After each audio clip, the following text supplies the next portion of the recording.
Bali 9 member Andrew Chan has had his clemency plea rejected and he now faces the death penalty by firing squad.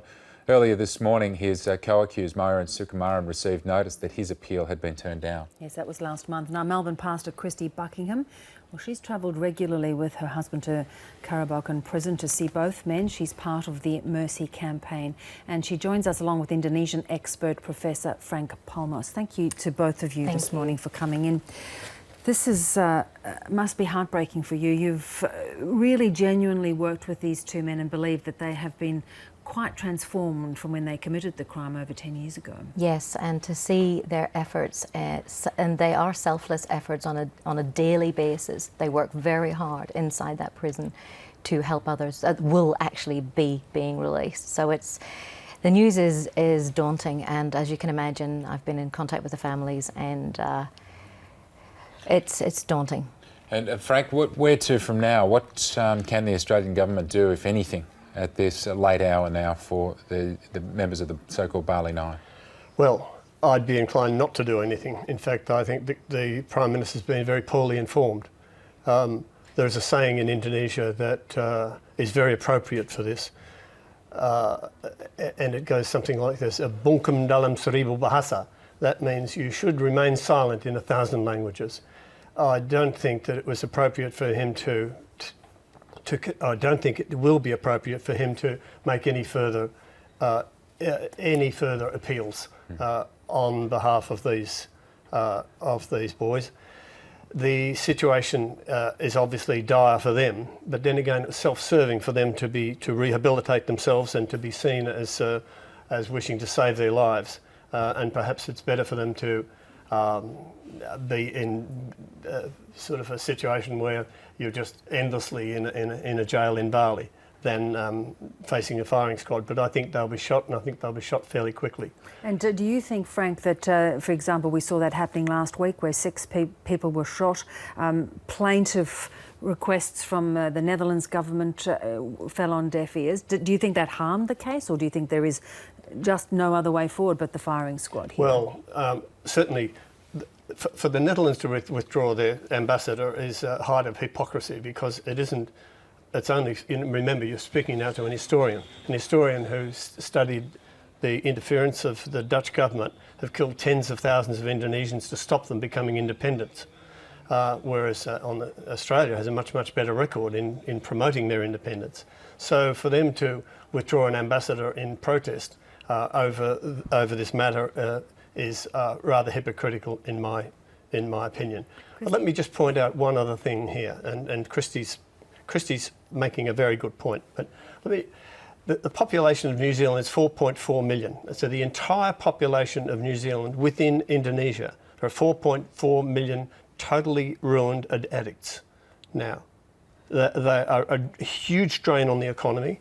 They kill, they maim, they steal, they stab, they rob to get more drugs.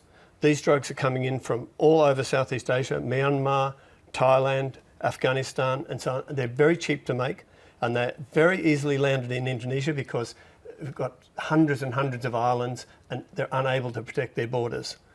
The public feeling against drugs is quite extraordinary, no matter what we... And I don't disagree with that in any form or description, but the reality is that killing is never good on any point. I work with both sides. I work with people, I've sat with people whose children have died of overdoses. They have pleaded with me this week. They have said, 2 wrongs do not make a right, killing somebody else's son. And especially, I hear what Frank is saying about them being self-serving, and perhaps at the beginning it was like that, but I can tell you, I have been there. I look in these boys' eyes, I know who they are, and they are completely, their biggest concern is if this is carried through, who will take up the role? And you've said they've been campaigning them, they've become campaigners against drugs. I have taken people in there, young adults and teenagers, and I can tell you now that they will never, ever go down the path of touching drugs after talking to those boys. Those boys realise they've made a drastic mistake, and in Indonesian law there is actually a place for rehabilitation. There is a place if the condemned is rehabilitated and shows a lengthy period of rehabilitation, which these boys have with the projects inside, that they will not be executing. Executing them is not the answer. That's why we're saying to people, and interestingly, Indonesia on the petitions is number 4, saying we don't want to see these petitions, and it's climbing daily. In fact, unfortunately, our website has gone down. The traffic has been so full on. Frank, where does Joko Widodo's place here as a new leader stand? I don't believe there were public executions for some 12 months before this. No. He's faced with having to pick up a presidency that was known for not making any decisions. It was not so much incompetent, but it was an indecisive government for an awful long time, and he has to reverse this. Frank, you talk of hypocrisy. Why does Indonesia request for prisoners to return to Indonesia and be dealt there? Why don't they listen to other countries to do the same thing? I don't know. That is a very good point. That's what we're asking. Why do they do that? I don't know. And the other question there, of course, arises if you're going to start shooting the people who, or let's say executing the people who have been clearly guilty of their charges. It's probably high time that the thugs in Bali that sell on every corner unmolested are also picked up, because that's one of the biggest complaints. And there's no crackdown on it because there's this sort of corruption that exists. The crackdowns last for minutes only, you know, and it's a showy thing. So Jokowi's got to do something about this. That's why he was swept into power. And on a reforming an agenda, this was, I think, the last thing that people expected from Jokowi, not necessarily not to take firm actions, but to use this as a kind of show of force. But in terms of actually moving forward with the UN and the EU, people are calling for a wiser approach to this. And, you know, they have got provisions in relation to reform. These boys are reformed. I can vouch for them. Other people who've seen them can vouch for them. The governor of the prison made an unprecedented appeal that he has seen their reform. What more do we need? How else can we prove reform?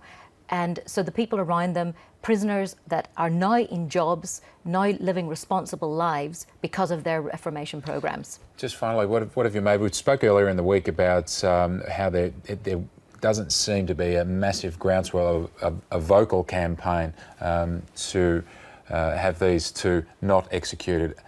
We heard more about Schapelle Corby than the Bali Night. There's been a little bit of confusion. Some people think that we're saying, let them out of prison.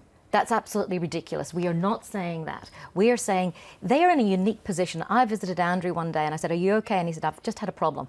One of the people that was meant to be in a class didn't go, and they said to Andrew, you don't understand what I'm going through. And Andrew looked at them and said, really? They're in a unique position to help. Professionals come into the prison and leave again. So what we're saying is we are not saying that to let them out of prison. We're saying give them a chance to rehabilitate others that will be on the streets of Bali with your children. Frank, what do you think the chances of the second judicial review will be that the lawyers are trying for now? None.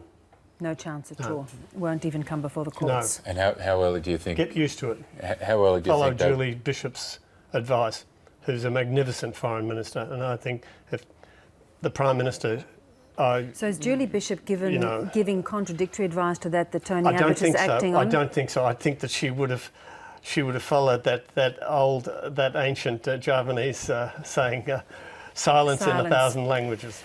All right, well, it's a difficult topic, but we do thank you for bringing your unique perspectives to it. Thanks very much for joining us. And to Paul's point, it's been interesting to see whether there is going to be a gathering speed now of protest, but the time is very, very tight, as we heard from George Roberts in Indonesia earlier on. It could be a month and then a matter of days that they are given notice of their execution.